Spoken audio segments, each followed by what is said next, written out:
Oi pessoal, então essa é mais uma videoaula referente ao nosso curso de processos estocásticos. Eu sou o professor David Oliveira, que está trabalhando com vocês esse conteúdo aqui nessas videoaulas.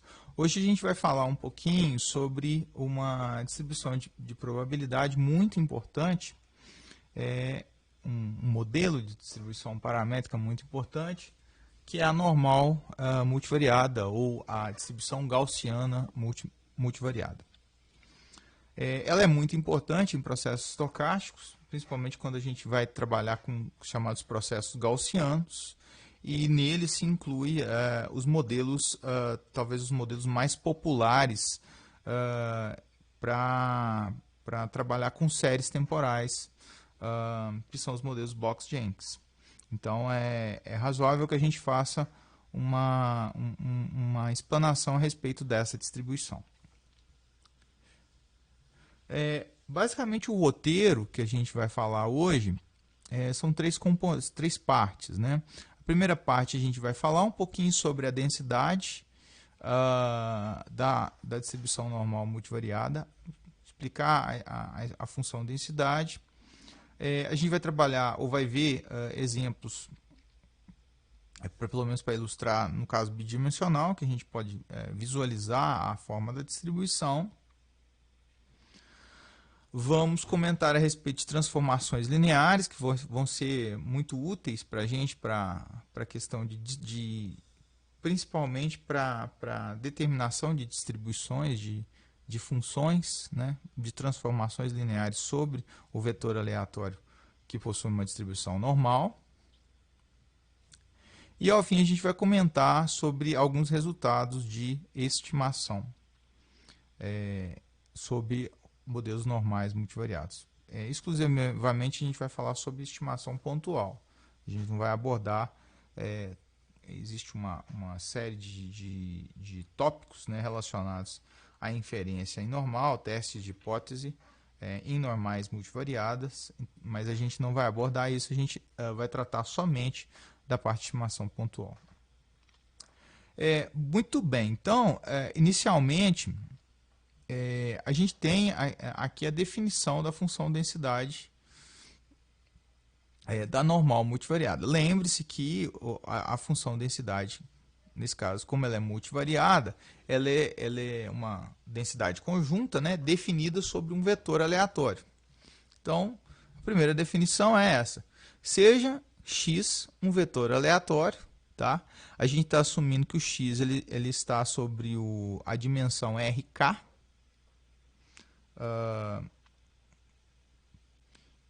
que é dado aqui, né, nesse índice aqui.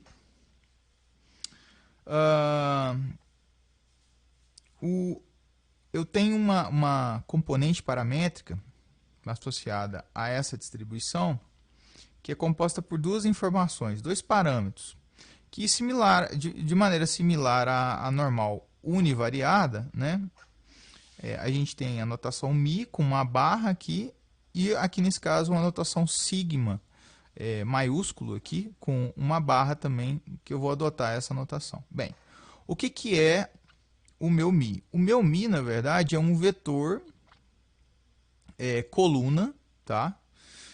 De k linhas e uma coluna. E a matriz é uma matriz, na verdade, o sigma aqui, ele é uma matriz positiva semi-definida de ordem k por k.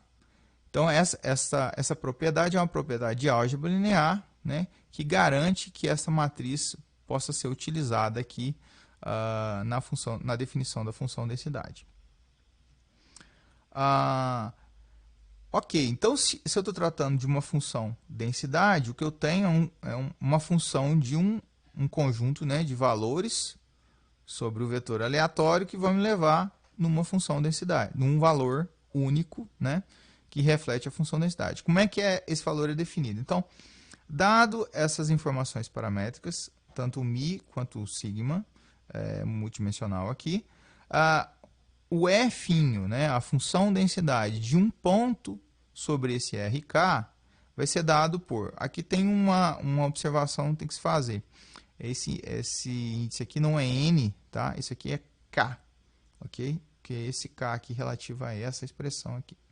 Então, ela vai ser igual a 2π elevado a N, ou desculpa, a K sobre 2, vezes o determinante, tá?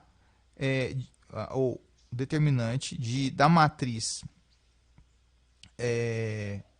sigma elevado a menos meio. Ou seja, como se tivesse ele num denominador aqui.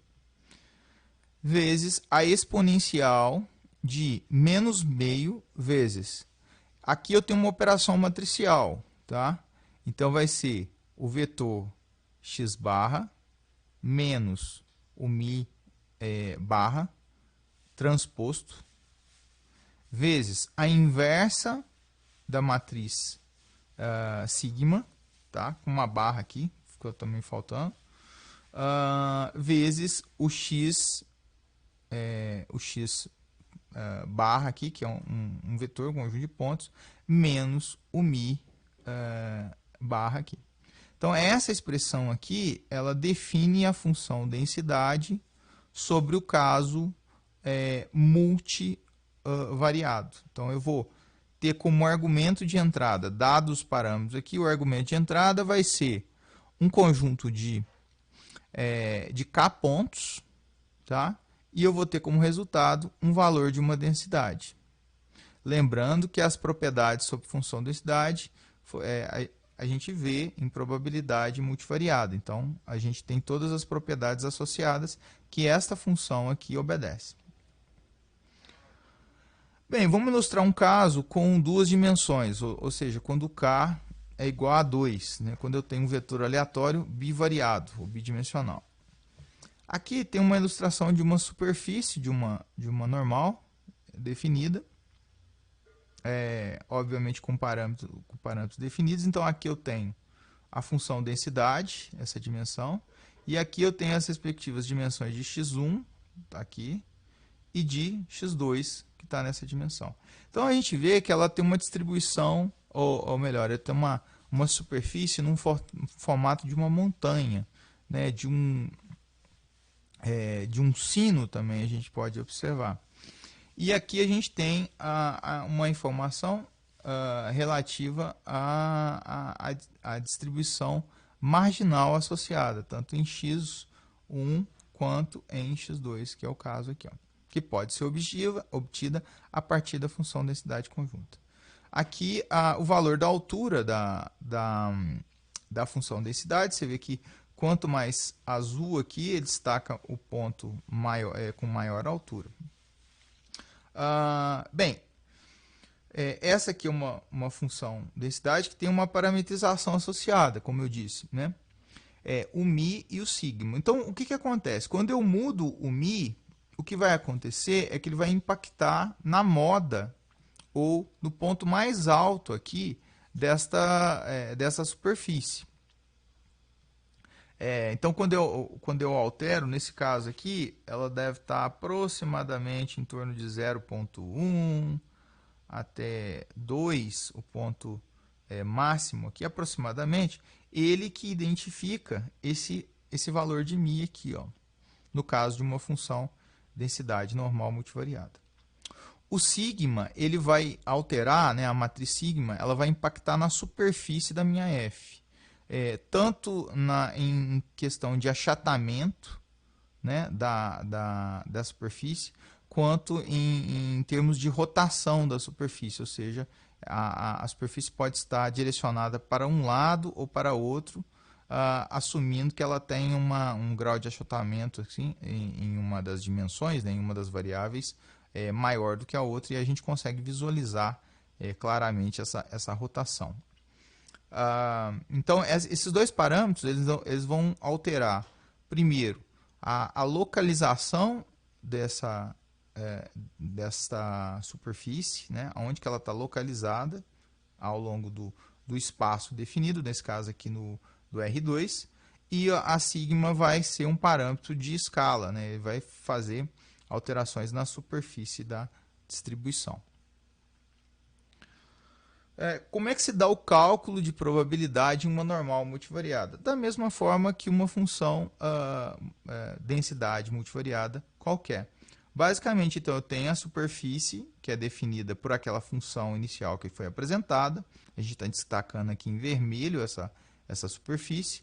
Quando eu quero calcular uma probabilidade sobre esse modelo normal, primeira coisa, eu tenho que definir o evento o qual eu estou interessado em calcular a probabilidade. Nesse caso aqui, eu estou colocando hipoteticamente essa região A aqui sobre o plano, né? Sobre o R2 aqui, que é o que a gente está visualizando. Portanto, a probabilidade do meu vetor aleatório, nesse caso x1, x2, pertencer à região A, ele vai ser dado pela integral, né, sobre toda a área, né, de todos os pontos pertencentes à área A, né, definida aqui, a integral da minha função densidade, ou seja, aquela função que foi apresentada inicialmente. Veja que nesse caso aqui, como o espaço aqui é bidimensional, então na verdade eu tenho duas variáveis para obter a integração, para se calcular a probabilidade do evento de interesse. Esse cálculo de probabilidade ele não é possível de ser feito de forma analítica, tá? Então, é sempre necessário que a gente recorra a tabelas, né? Mas na verdade não a tabelas, mas no nosso caso a softwares que vão fazer esse cálculo automaticamente. Nos pacotes computacionais existem funções tanto para cálculo da função densidade quanto para cálculo de distribuições acumuladas relativas à normal, que vão nos auxiliar a calcular alguns eventos de probabilidade sobre a normal. Com relação a valores esperados, tá? Então, no caso da normal multivariada, eu vou ter que as esperanças das marginais, né, da iésima marginal associada à minha normal, ela vai ser igual ao μi, onde esse μi é uma das componentes do meu vetor μ paramétrico considerado. Então, eu tenho como propriedade que o valor esperado da marginal, da iésima marginal, vai ser igual ao μi, essa componente. Por isso que esse μ ele é também chamado de vetor de médias, porque na verdade ele armazena as médias das marginais associadas a normal, a essa distribuição normal multivariada. De forma análoga, né? Claro que a gente teria que derivar o resultado aqui da covariância, que é calculado como um valor esperado, né? Se a gente fizesse para o caso multivariado, a gente obteria de forma análoga que a covariância de xi com xj ela vai ser igual ao elemento ij da minha matriz sigma. Tá? O elemento que está na linha I e na coluna J da matriz sigma. De maneira análoga, essa matriz sigma ela é chamada de matriz de covariâncias. Tá? E ela tem propriedades bem específicas, por isso que ela não pode ser uma matriz qualquer. Ela tem a propriedade de ser uma matriz positiva semidefinida. E por isso, né, que ela tem essas restrições com relação a não ser um valor paramétrico qualquer. Como eu disse, a covariância ela pode ser obtida através do valor esperado do produto do xi menos sua respectiva média, né, vezes o xj menos a respectiva média da marginal j, μj. Esse valor esperado sobre a conjunta vai gerar o valor da covariância. Então, esses dois parâmetros são importantes para a gente, porque eles já vão informar algumas características da distribuição, ou melhor, da estrutura de dependência entre as variáveis, em particular o i, o j e, na verdade, todas as variáveis que estão envolvidas sob este modelo normal. Adicionalmente, então, eu tenho que, como uma propriedade elementar, a covariância de xi com xi, se a gente fizer o cálculo dela, ela equivale, na verdade, à variância da variável xi, a qual a gente está denotando aqui por sigma 2i. Tá?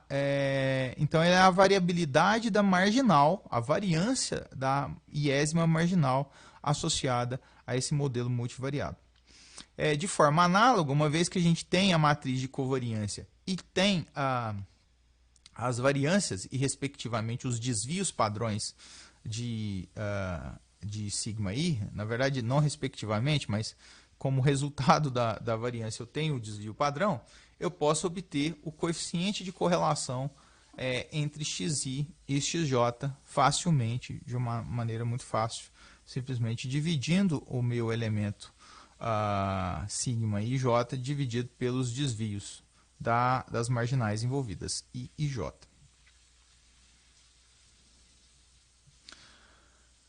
Bem, como propriedade, né, então, em termos de marginais, uma vez que eu tenho a média das marginais e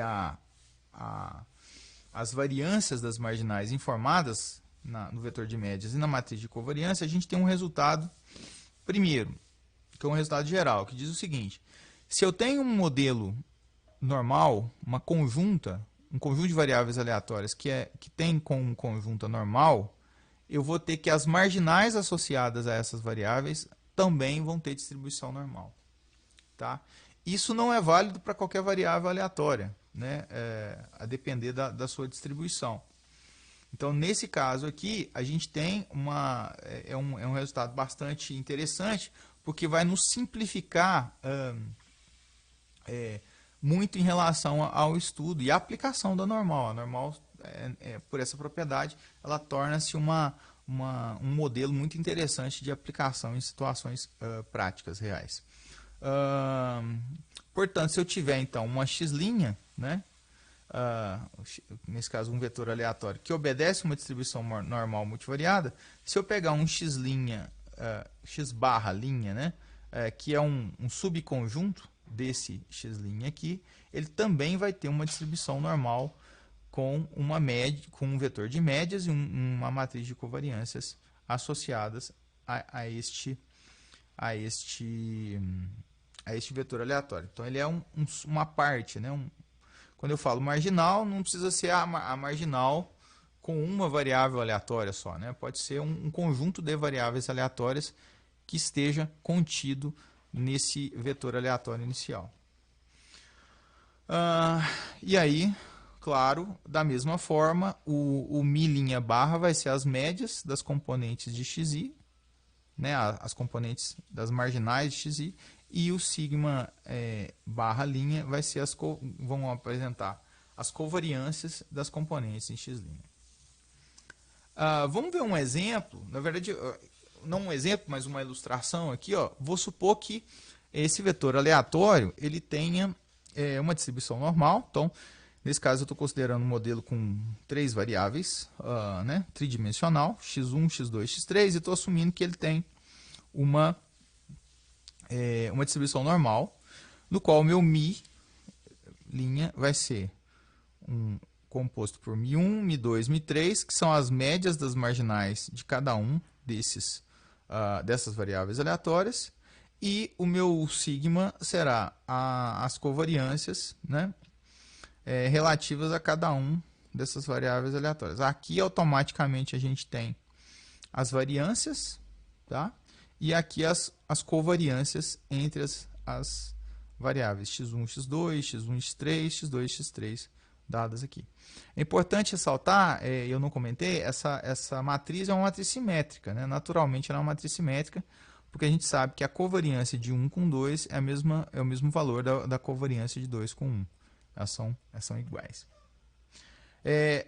Uma vez que eu quiser a marginal x1, x2, ou seja, a distribuição de x1, x2,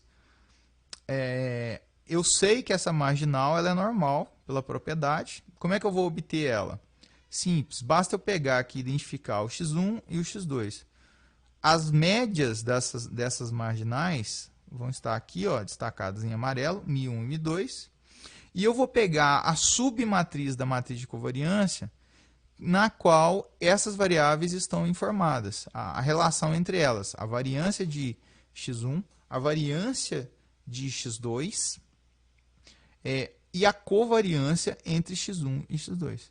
Esta aqui, ó, vai ter a informação para obter a marginal, ou seja, a distribuição de x'.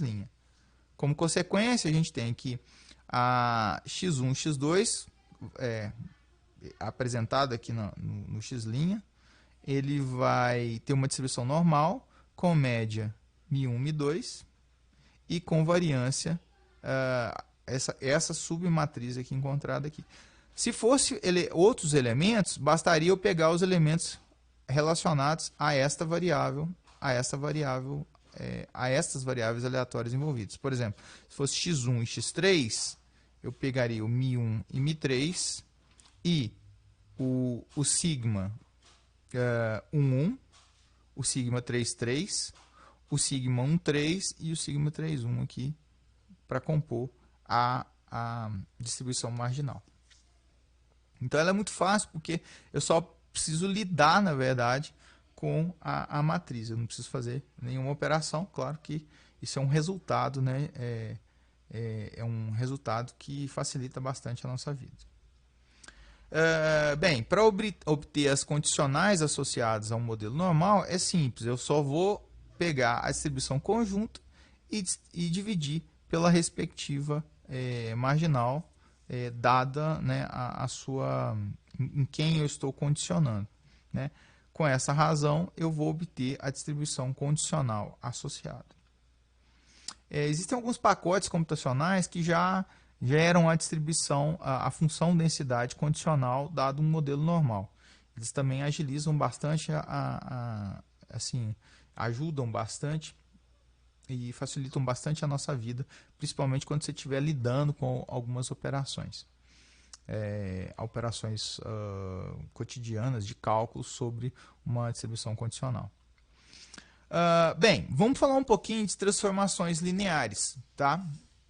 Em modelos de normal univariada, as transformações lineares a gente via como, na verdade, como operações ou transformações, né, funções de uma variável normal univariada, que são funções que são soma, quando eu estou querendo somar normais, ou quando eu estou multiplicando por uma constante essa normal. Então, isso afeta a média e a variância da normal. Aqui, as operações, a ideia são análogas. Quando eu falo de transformações, eu estou falando de funções sobre esse vetor aleatório, né?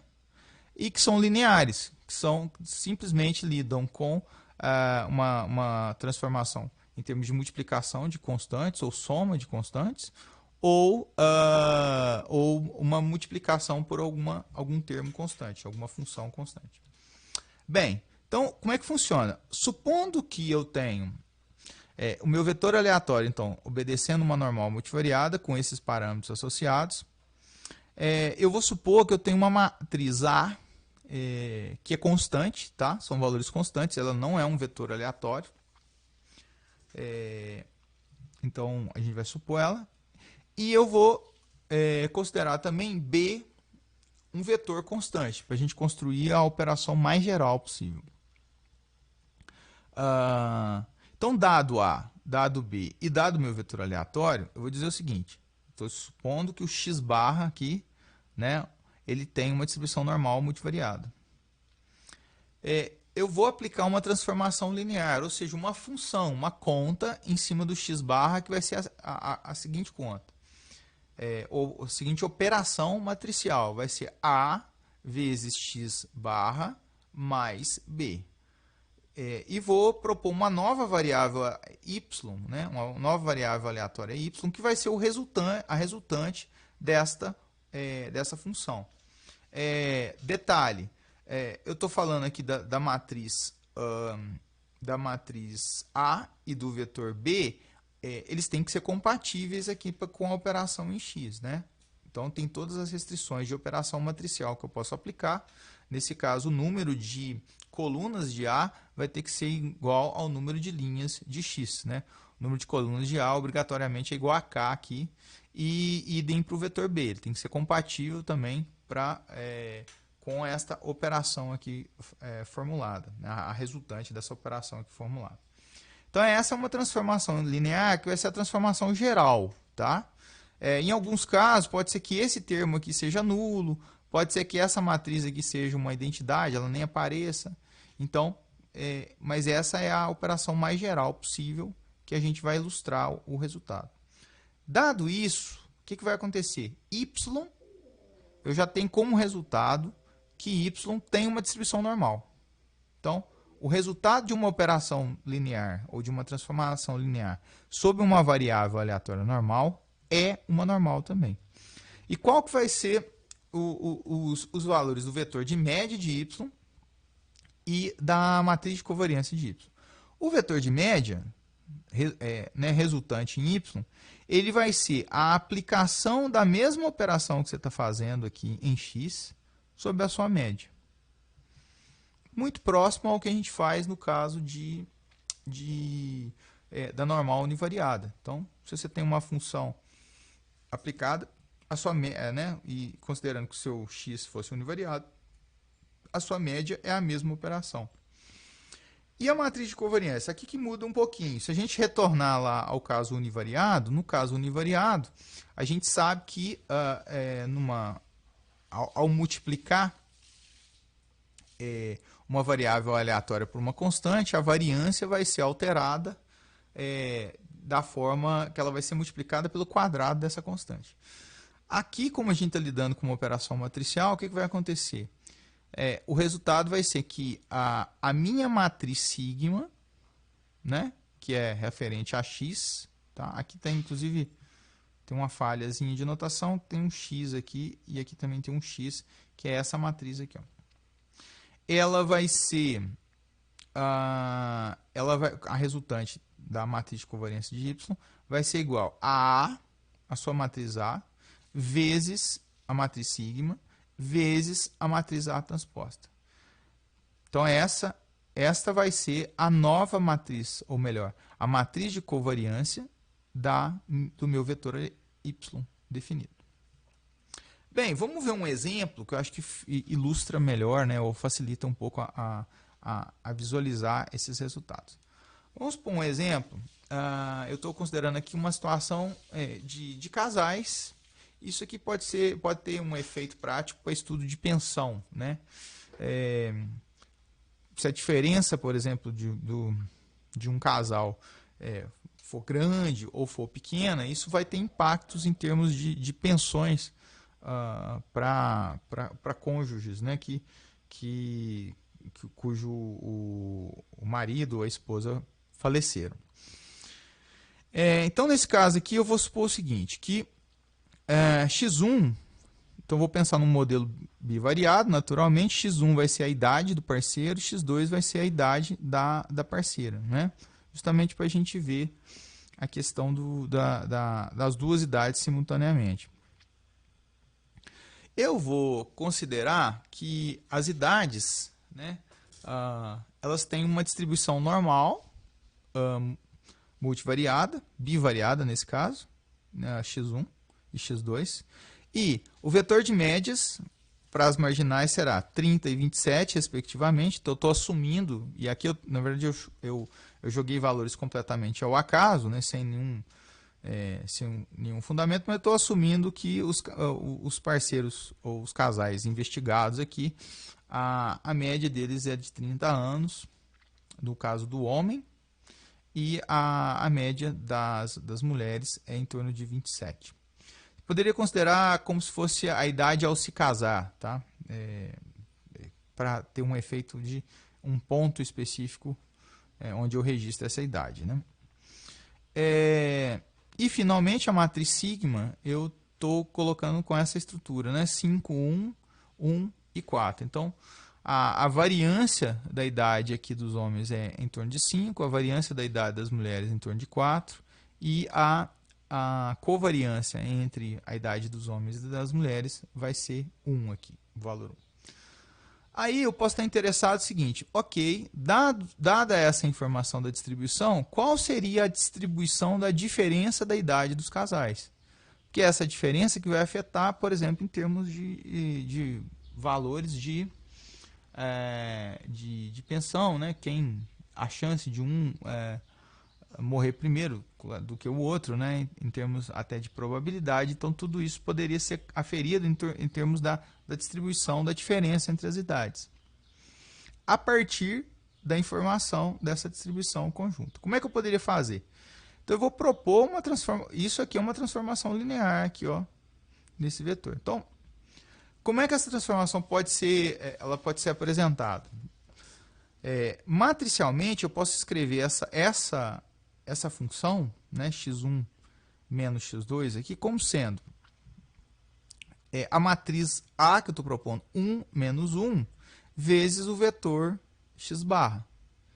Então, você vê que eu não tenho um B aqui, né, que eu considerei constante, ou tenho, e esse B, na verdade, ele é nulo. Então, é zero. Ele não vai fazer diferença aqui no nosso caso.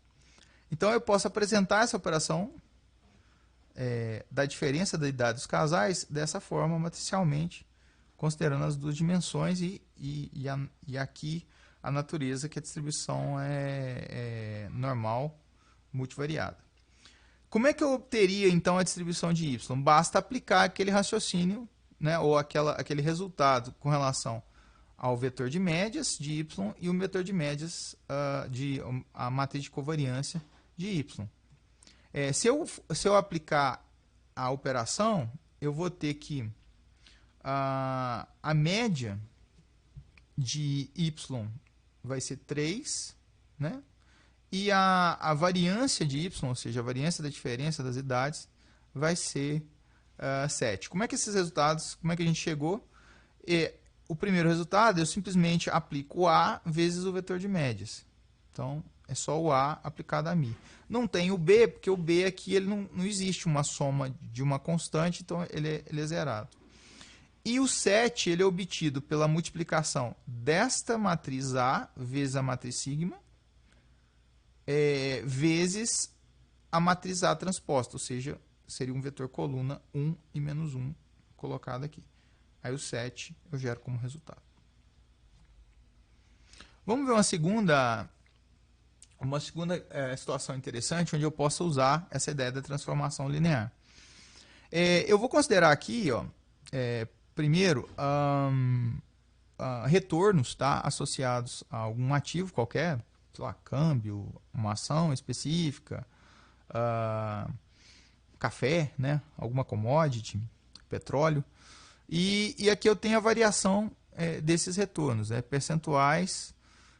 Lembre-se que o retorno ele pode ser positivo ou negativo. E aqui eu tenho o tempo associado, né, um indexador aqui, ou uma variável que controla as observações desses retornos de um dia T específico. E eu vou supor, e eu vou construir o seguinte, eu vou dizer que eu vou pegar um vetor aleatório, que vai ser composto de 3 dimensões, e ele vai ser da seguinte forma, xt, xt menos 1 e xt menos 2.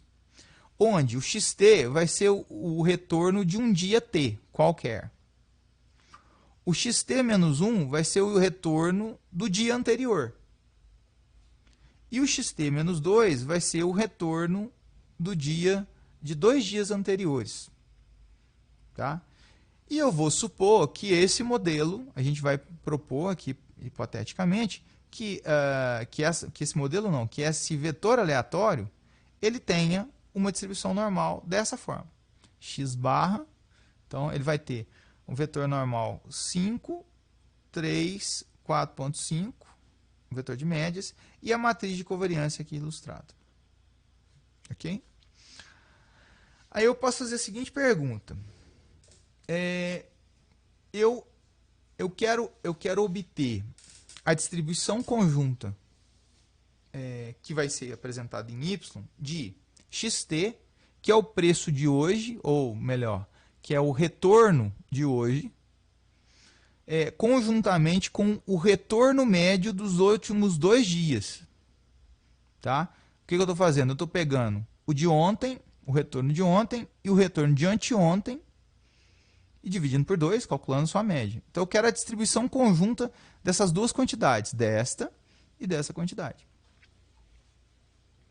Supondo que o meu vetor aleatório original, xt, xt-1, xt-2, tem essa distribuição. Muito bem, quando a gente aplica, então, eu posso ilustrar esse vetor y por uma transformação linear, da seguinte forma. Se eu pegar essa matriz A aqui, ó, e multiplicar pelo x barra, eu vou obter exatamente a y.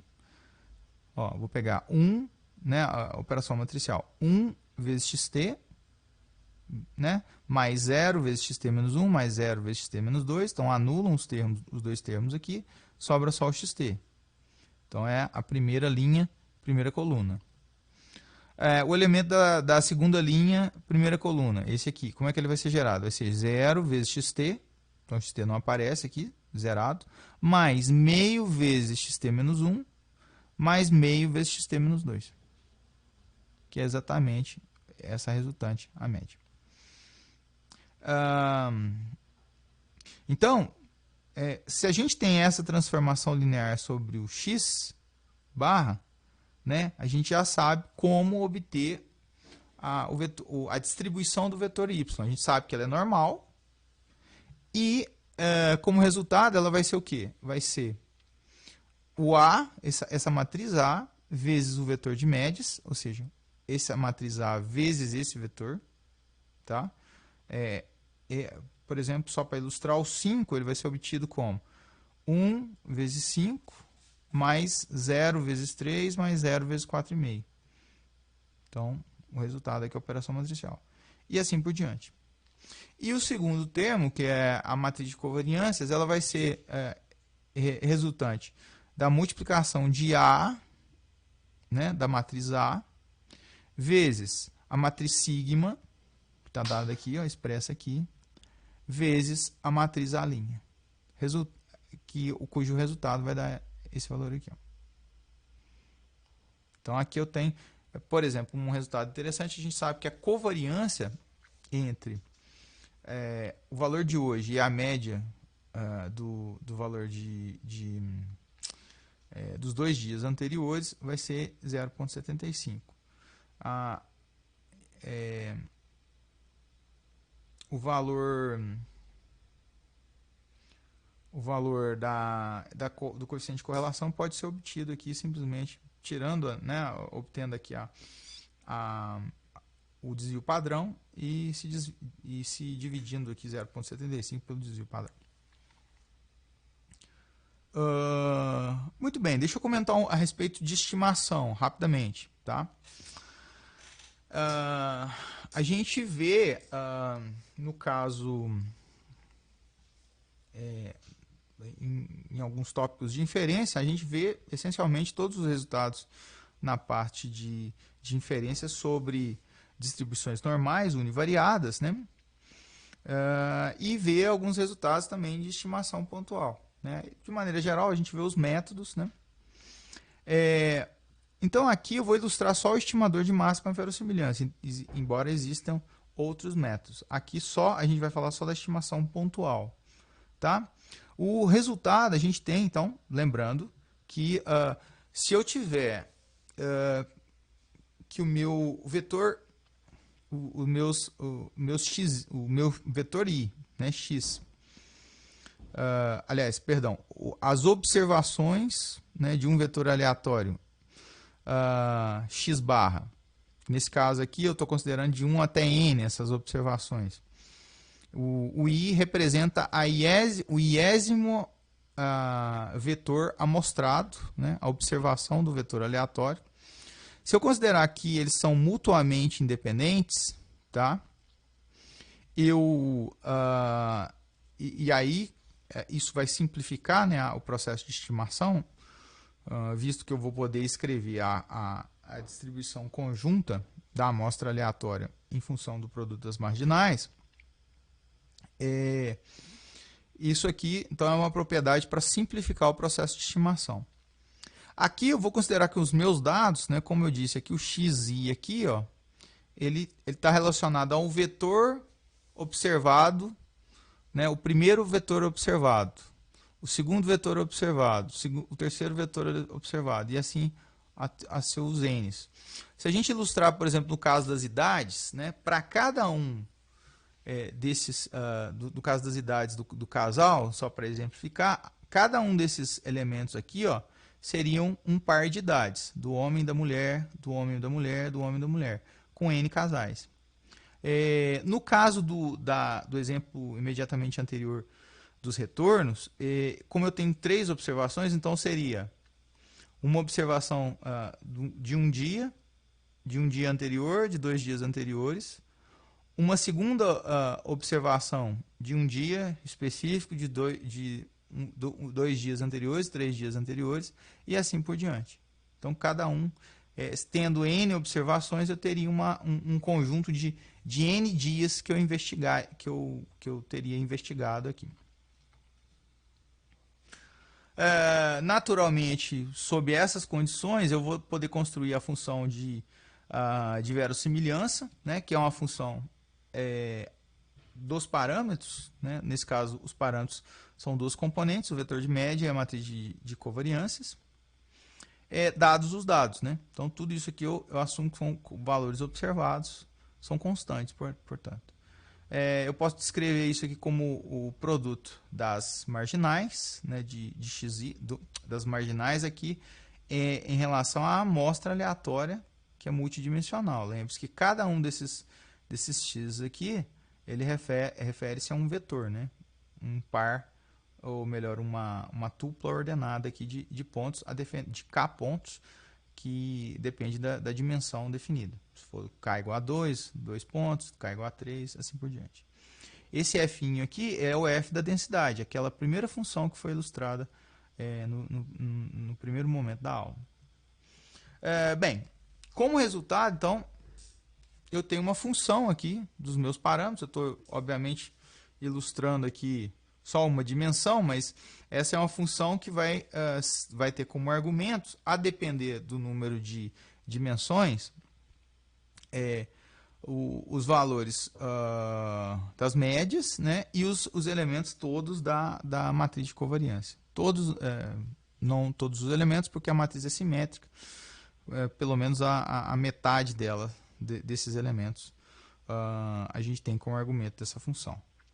Então, nosso interesse, né, dada essa função de verossimilhança, é obter o ponto paramétrico que gera a maior verossimilhança. Nesse caso, ele está aqui, nesse valor. Esse é chamado estimador de máxima verossimilhança. No caso específico da normal multivariada, a gente tem como resultado que o estimador de máxima verossimilhança do vetor de médias é chamado a média amostral, né? Que é simplesmente a média de cada uma das componentes que você vai trabalhar, de cada uma das dimensões que você está trabalhando, dado um conjunto de dados.